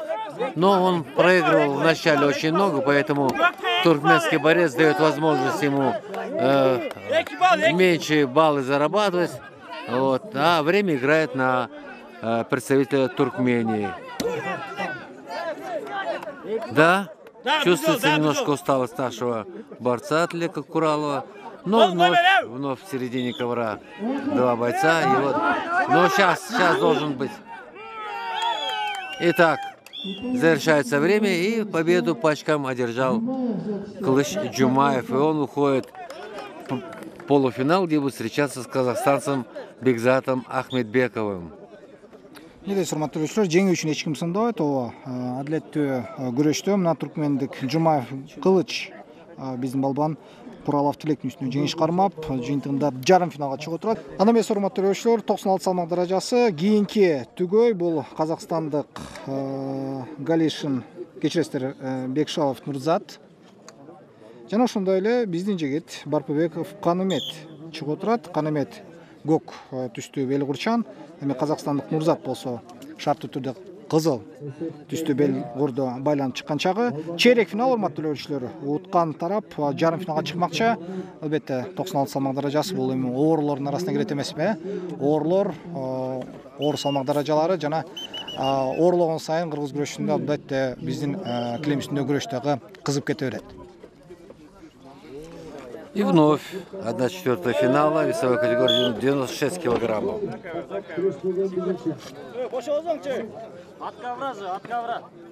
В красном поясе Бекшалов Нурзат, Казахстан. И в синем поясе Канимет Берфибеков из Кыргызстана 1. Очень упорный поединок. Вы видите, сейчас очень хороший прием проводил представитель Казахстана, но вновь в центре сошлись и выжидают. Идет момент, нужно выбрать такой момент, когда можно провести прием и взять победный балл. Но оба спортсмена, видите, такое вот спокойствие, но это ложное спокойствие. Сейчас будет взрыв, и кто-то из спортсменов предпримет попытку. Напомню, что Бекшалов Нурзат выиграл в 1/8 финала у соперника из России. Это Галишин Ильнур, это кандидат в мастера был. А Барпыбеков Канимет выиграл в финале также представителя из России, из Татарстана Руслана Арафикова. И вот они сошлись, чтобы определить тоже из этих обоих борцов выйдет в следующий круг в 1/2 финала. Итак, Бекшалов Нурзат, Казахстан, красный пояс. И вот вы видели, Канимет Барпыбеков использовал неудачную попытку казахстанца и положил его на лопатке. И в итоге кыргызстанец Канимет Барпибеков одерживает победу в этой встрече и выходит в полуфинал. Неде сурматтуу мынакей Барпыбеков Канимет бүткүл дүйнөнүн күчмөндөр оюндарындагы өзүнүн экинчи кармашын утуу менен жарым финалга чыкты. Казакстандык Бегашев Нурзаттын үстүнөн таптаза жеңиш кармап, жыйынтыгында ал жарым финалда өзүнүн атаандашын күтмөкчү. Ал ким болуп экен? Башкортостан Республикасынан келген Мухамедьянов Наил, же болбосо дагы бир казакстандык балбан Канкиев Эрлан болушу ыктымал. Дал ушул эки акыркы аталган балбандар азыр килем үстүнө чыгат. Эки балбанга тең азыр бел курдан карма алууга мүмкүнчүлүк берилмекчи да, жана мына ышкырыктан кийин эки балбан тең албетте өздөрүнүн өнөрүн көрсөтүүгө аракет кылышат. Алдыда чоң бир байге, бул жарым финалга болгон жолдомо. Жарым финалга чыкканда бар, чыкпаганда бар деңиз чүрүктүлчү. Ошондуктан Наил дагы жана казакстандык Канкиев Эрлан дагы азыр бүт аракеттерин кылышмакчы.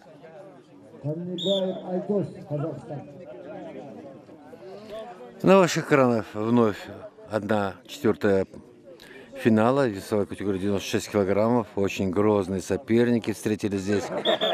Вот в красном, с красной повязкой, это Наиль Мухамедьянов, представитель Башкирии, выступает за команду России. Ему 30 лет, является мастером спорта, чемпионом России и вице-чемпионом мира. А его соперник Эрлан Канкиев, 33 года ему, он постарше немножко своего соперника. Но он тоже не подарок, и в очень упорном поединке в 1/8 финала он одолел борца из Узбекистана Игамова. И вот сейчас они определяют тоже из этой пары, выйдет следующий круг. А следующий круг — это 1/2 финала, где уже Ахмедбеков Бекзат из Казахстана, Джумаев из Туркмении, Барпибеков Канимет из Кыргызстана уже ожидает 4-го участника полуфинала. Вот именно из этой пары. Смотрите, вот делается захват, подножка и бросок. И сейчас дадут 2 балла представителю Казахстана. Это Эрлан Канкиев. Сумел у грозного соперника, чемпиона России Наиля Мухамедьярова, взять 2 балла. Но формула поединка 5 минут. И сейчас определится, кто же за эти 5 минут станет победителем этой встречи и выйдет в следующий круг соревнований. Көрүңүздөр урматтуу көрүүчүлөр, мынакей жаңаленки ыкмада эң бир жакшы жаңаленки ыкманы айтайын десем, мынакей кезектеги ыкмасын дагы Эрлан Канкиев, казакстандык балбан, аткарууга үлгүрүп кетти. Ага чейинки ыкмасында дагы 2 балга жете алган. А бул болсо албетте бир аз Эрлан шашып кетти көрүнөт, Курдан кармай элек деле өзүнүн атаандашын басып калууга аракет жасады. Эрлан ошентип азыр упайлар боюнча алдыда. Байгеликте жарым финалга болгон жолдомо. Эми Башкортостандык Мухамедьянов Наил бул белбоо күрөшү боюнча дүйнөгө атага чыккан спортчу экенин да айтып өтөлү. Дүйнөнүн вице-чемпиону. Жана ошондой эле Орус өлкөсүнүн улуттук чемпионаттан биринчи жолку жеңүүчүсү, спорт чебери. Өзүнүн биринчи кармашында Наил азербайжандык балбанын үстүнөн таптаза жеңиш кармаган эле. Мына эми бүткүл дүйнөлүк көчмөндөр оюндарындагы Наилдин өнөрүн көрүп турабыз. Азырынча казакстандык упайларды топтоо менен алдыда. Эреженин бир өзгөчөлүгү тууралуу айтып коюш керек. Көрүүчүлөр, эгерде эми өзгөчөлүгү эмес, бардык эле спорттун күрөш түн түрлөрүндө бар болуш керек, ушундай пункт. Эгерде атаандаш өзүнүн ыкмасын килемдин ичинен баштап, бирок сыртынан бүтүрөт турган болсо, баары деле упай ыйгарыла берилет. Эскертүү казакстандык балбанга пассивдүүлүгү үчүн. Эми эскертүү алган балбанга эмес, анын атаандашына 1 балл берилет. Мынакей Наилге азыр 1 балл берилип отурат. албетте бир эле гана балл, буга чейин казакстандык 3 упай топтой алган. Ну что ж, мне вот нравится, как проводит этот поединок Наиль Мухаметьянов. Он, видите, очень спокоен, не спешит. А вот суетливость со стороны казахстанца Эрлана Канкиева чувствуется. Он и проигрывает по очкам, и вот пытается сделать подсечки, но не получается. Все-таки как-никак чемпион России. А в России вы знаете, что поясная борьба очень сильно развита. И там очень часто проводятся турниры, чемпионаты. И к тому же еще Наиль является вице-чемпионом мира по поясной борьбе. Так что вот видите, его опыт позволяет ему спокойно проводить этот поединок. Ну, а Канкиев Эрлан, он получил предупреждение за то, что без свистка начал атаку. Вот. И затем он еще получил за пассивное ведение еще один предупреждение. Ну, естественно, что более маститый, более такой титулованный Наиль Мухаметьянов, он себе позволяет немножко вот. И сейчас делается предупреждение уже Наилю Мухаметьянову за пассивное ведение. И вновь судья на ковре сводит соперников в центр. Я напомню, что это последняя пара четвертьфинала весовой категории 96 килограммов, где будут... Ну вот сейчас был бросок за линию, за белую линию, и поскольку спортсмен упал на спину, то дается 2 балла. Самая высокая оценка за проведение приема. И вновь сошли соперники. Сейчас определится в конец, вот, кто сыграет, как говорится, лучшую концовку, тот и выйдет в следующий круг соревнований. Урматтуу көрүүчүлөр, чейрек финалдык акыркы жупта Казакстандын балбаны Канкиев Эрлан жарым финалга чыга алды. Бир тойло атактуу чыккан Мухаметьянов Наиль аттуу Башкортостандын жигити үстүнөн жеңиш калмап, упайлар боюнча таза жеңишке жете алган жок. Упайлар боюнча гана алдыга чыгып, жыйынтыгында биздин балбан Барпыбеков Канымет менен жарым финалда кармашмакчы. Ну, сейчас, уважаемые друзья, на ваших экранах полуфинал в весовой категории 60 килограммов. Вы видите красным поясом кыргызстанец Толош Улубек Турсун. Его соперник Родион Тудаяков, россиянин из Хакасии. Должен сказать, что в этой встрече вот явное преимущество оказалось за спортсменом из Кыргызстана. И вот бросок приносит ему чистую победу. И он выходит в финал. Толош Улубек Турсун в финале 55 килограммов. Анда эмес, урматтуу көрүүчүлөр, 60 салмак даражасы бүткүл дүйнөлүк көчмөндөр оюндары кыргыз күрөш боюнча оюндар кызып келе жаткан чагы мынакей жарым финал. Урматтуу көрүүчүлөр, килем үстүндө кызыл түшкөн бул Лукманов Шамиль, Татарстан Республикасынын өкүлү, жана ошондой эле ага каршы турган казакстандык балбан бул Сатыбалдиев Амангелди. Шамиль тууралуу айта турган болсок, спорт чебери, буга чейинки беттешинде биздин балбан Айтмурза уулу Азизбекти утуп, андан соң дагы өзүнүн жердеши Башкортостандан келген Ибатуллин Илфакты да уткан. Мынакей эми өзүнүн 3-чү кармашынан чыгып отурат. Айта кете турган болсок, байкашыбызча абдан ушунчалык дымактуу спортчу экен. Тийген жок, далысы тийген жок. 2 балл. 2 гана балл. Эгерде далысы таза тийгенде казакстандык балбан таза жеңишке жете алмак. Али ортодо беттеш уланууда 5 мүнөт берилет эки балбанга тең. 5 мүнөт ичинде же таза жеңишке, же болбосо упайлар боюнча алдыга чыгыш керек. Килем сыртына чыгып кетти.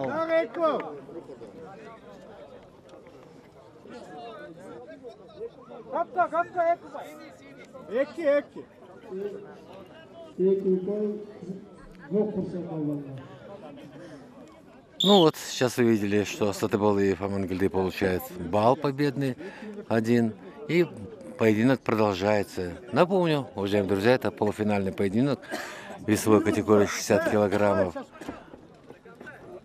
где встречается Лукманов Шамиль из Татарстана, России. Он в предыдущих встречах одержал 2 победы над Ибатуллиным Ильфаком из Башкирии и турецкий спортсмен Карышчу Даганом. А Сатыбалдиев сумел победить таджикистанца Алифидзадо и Бадоло. И таким образом вот сейчас они оба встречаются в полуфинале. Сейчас самая легкая весовая категория, а всего 7 весовых категорий в Курейше, вы знаете, будут разыгрываться медали, комплекты медалей золотой чемпионской. И вот, вы видите, сейчас двухбальный бросок проводит казахстанец. Он вновь набирает баллы.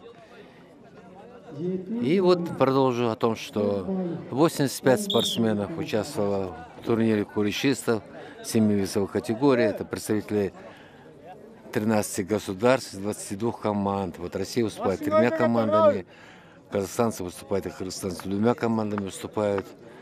Так что вот вас ожидают интересные финалы. Ну а сейчас, сделав подсечку, 1 балл, еще 1 балл на счету у Амангельды Сатыбалдиева. И вот техническая победа на стороне казахстанца. Он выходит в финал, где будет бороться с Толомошем Улубек Турсуном из Кыргызстана.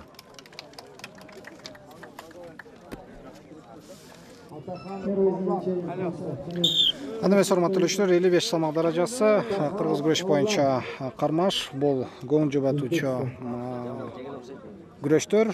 Бул сам эми монгол улутундагы балбан, алтын багана, ал көк түстүү белгурчан ал эми. Анын атаандашы өзбекстандык Махамаджанов Бабыржон. Ал кызыл түстүү белгурду байланып чыкты. Эгерде айта турган болсо, урматтуулуучулар, мынакей алтын багана монголиялык балбан жарым финалда биздин жигитибиз Тынчтыкбек уулу Бекзатка отуруп жиберип, чынтыгында мына эми көңүл жубатуучу гана беттештерге чыгууга мажбур. Ал эми дал ушул бүгүнкү монголдун, азыркы монголдун атаандашы Махамаджанов Бабыржонду болсо биздин ошол эле Бекзат өзүнүн биринчи кармашында утуп алган.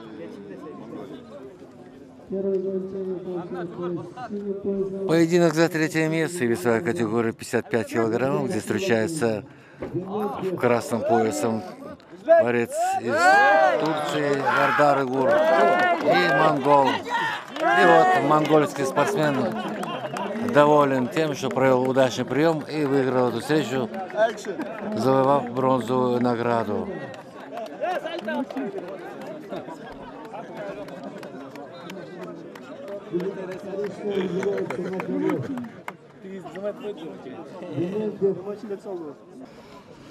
Анда эмес, урматтуулуучулар, коомдук каналда кайрадан эле биринчи дүйнө көчмөндөр оюндары уланууда. Кыргыз күрөшү боюнча биз кармаштарга көп болуудабыз. 3-чү орун үчүн болгон кармаш килем үстүндө бул турциялык балбан Вардар Угур. Ал көк түскөн. Жана анын атаандашы Мухамеджанов Алишер, казакстандык балбан. Ал кызыл түстүү. Мынакей карап тургандай эле 55 салмак даражасында күрөш жигердүү башталды. Мынакей Вардар Угурдун болгон аракети бир упай азырынча бул беттешти жеңген адам ошол дүйнөлүк көчмөндөр оюндарынын кыргыз күрөшү боюнча коло медалын тагынмакчы.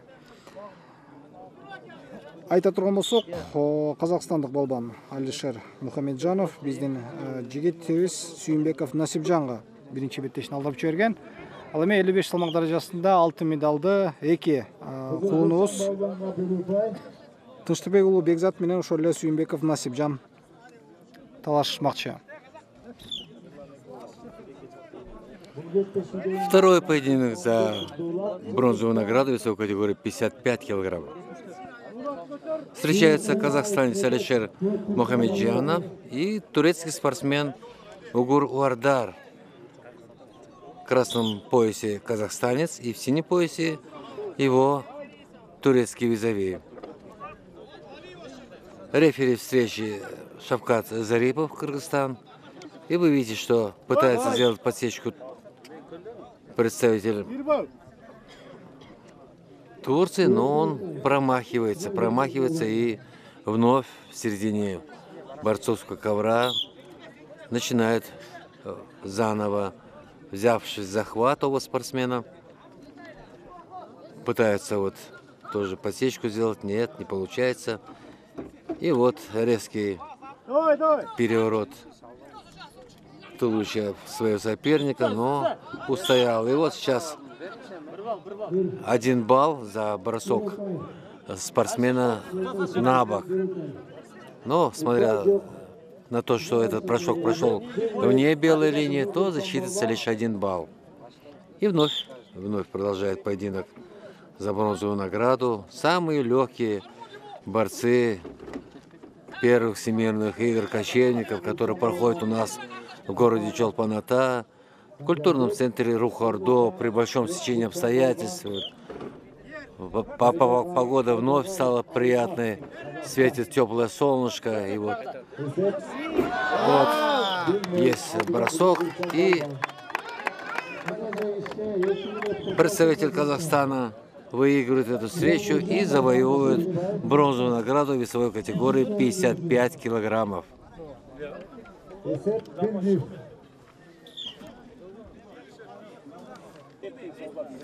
Мына эмес урматтуу көрүүчүлөр 66 салмак даражасындагы эң бир кызыктуу беттешке келип жетти, урматтуу көрүүчүлөр. Килем үстүндө биздин кулунубуз Эралиев Мирлан көк түстө бел курду байланып чыкты. Жана таандаштыкта ким десеңиз, бул монголдук баатыр Дуламжав Гансук. Дал ушул монгол балбаны буга чейинки беттешинде Россиянын эң бир күчтүү делип келген башкортостандык жигитте Галимов Станиславды утуп алган болчу. Мына эми жарым финал жана Мирланга биз ийгилик каалайбыз. На ваших экранах проходит первая полуфинальная встреча в весовой категории 66 килограммов. Вот в красном поясе видите маленький коренастый монгол Голунжав. И синим поясом борется наш Мирлан Эралиев. Оба соперника очень хорошо провели свои предварительные поединки. В 1/4 финала Голунжав выиграл. Такой серьезный соперник был у него, представитель Башкирии Станислав Гулимов. Вот, он является призером чемпионата России. И вот здесь монгол, выждав момент, сумел победить его. Ну а наш Мирлан Эралиев прекрасно в стиле одолел турецкого мастера Азема Баскурта. И вот они в 1/2 финала встретились друг с другом. Посмотрите, несколько ростами поменьше монгол. И вот, казалось бы, лучший есть возможность захвата для нашего Эралиева, поскольку у него подлиннее руки, он повыше ростом. Но монгол ведь не дает ему сделать захват, а в Куреше разрешается лишь только можно одну руку. И вот предупреждение, действительно, раз он не давал сделать захват, значит, он вел пассивную, защищался. И поэтому судья встречи дал предупреждение, и к тому, значит, нашему земляку Мирлану Эралиеву присуждается 1 балл.